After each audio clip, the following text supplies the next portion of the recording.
distance to cross. But when you ask me, ooh, buddy, I'm gonna take you from Kuala Lumpur to Barcelona to Beirut. We're gonna go to Damascus, to Sydney, to Trinidad and Tobago. I will show you Mecca. My closet with 70 plus international scarves, the graves of my 31 family members who... Whenever I travel, I carry a little metal box of Altoid mints because after a 4-hour, 7 a.m. flight, everyone has bad breath. So, almost anyone is willing to take the mint from the Muslim on the airplane. And I know I've been successful when my neighbor turns and asks, "So, what's your name?" You see, even if there was an elephant in the room, I'm still the elephant in the room.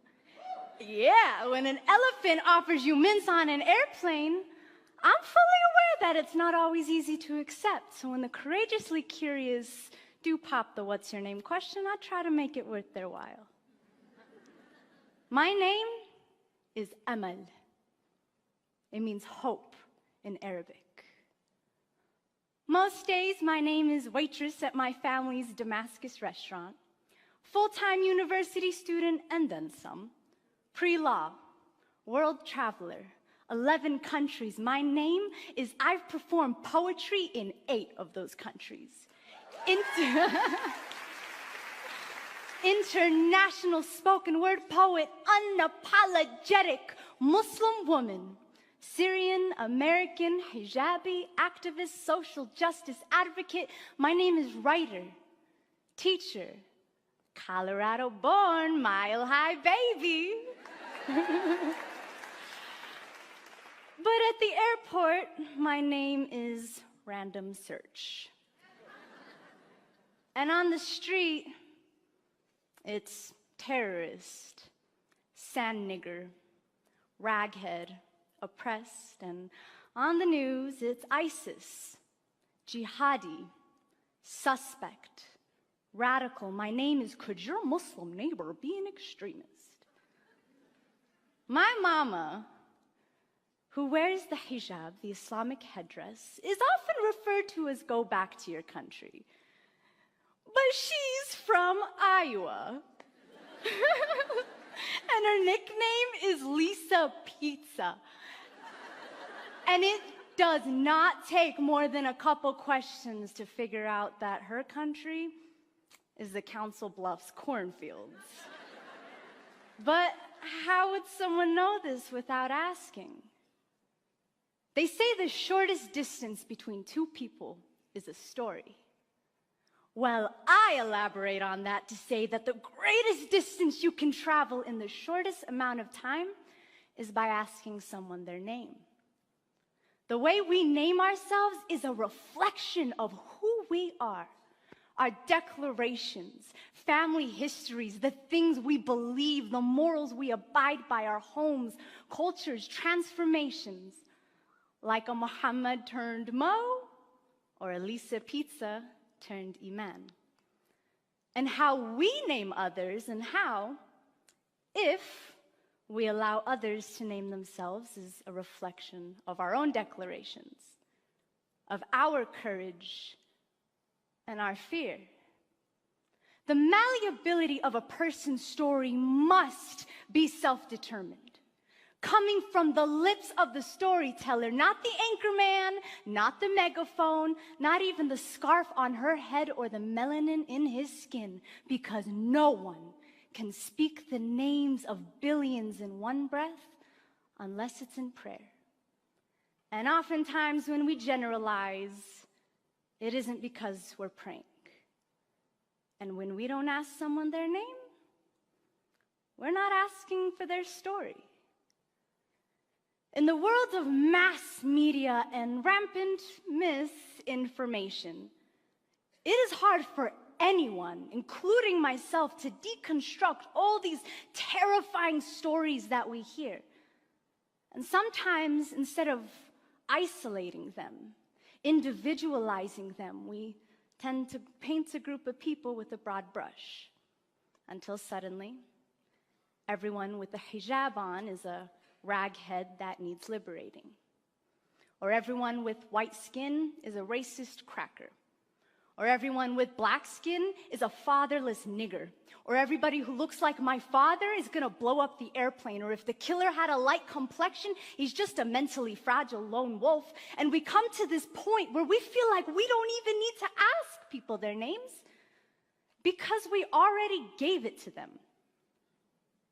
In Europe right now, a monumental name change is taking place that has completely transformed a humanitarian responsibility.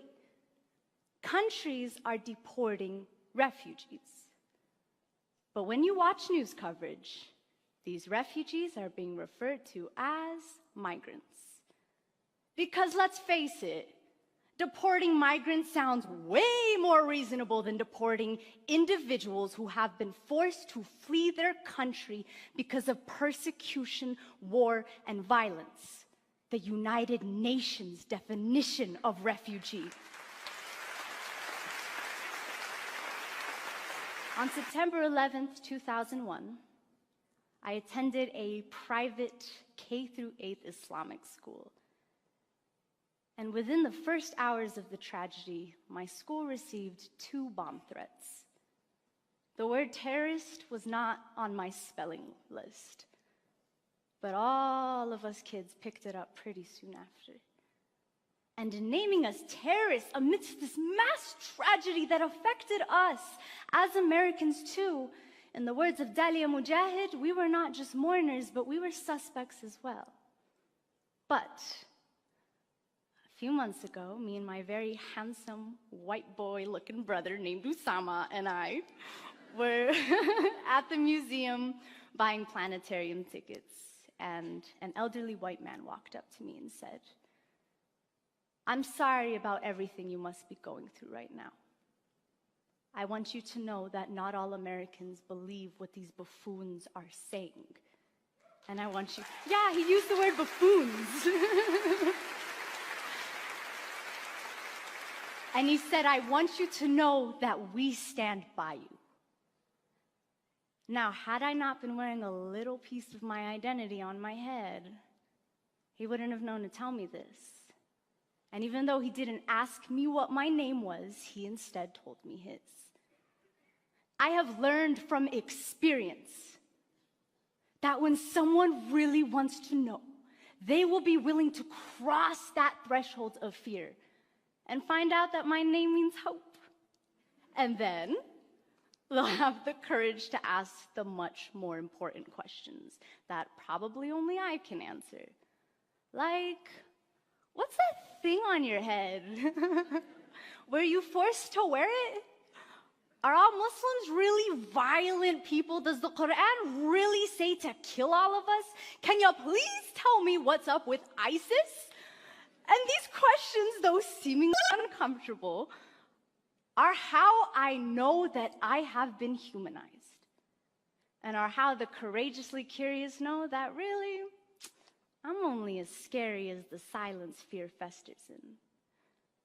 Upon meeting someone new, we ask their names. We do not assign it to them. And with that name, we are given ancestry, bloodlines and dialects, books and poems, perspectives, wars, struggles, and survival stories. What's your name is such a short distance to cross. But when you ask me, ooh, buddy, I'm gonna take you from Kuala Lumpur to Barcelona to Beirut. We're gonna go to Damascus, to Sydney, to Trinidad and Tobago. I will show you Mecca. My closet with 70+ international scarves, the graves of my 31 family members who've been killed in Syria, the coffee shop that I hang out at and do my homework.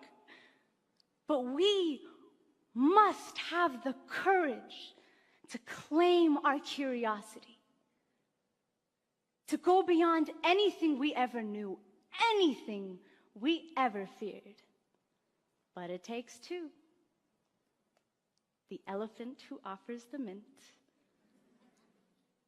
and the one who takes it.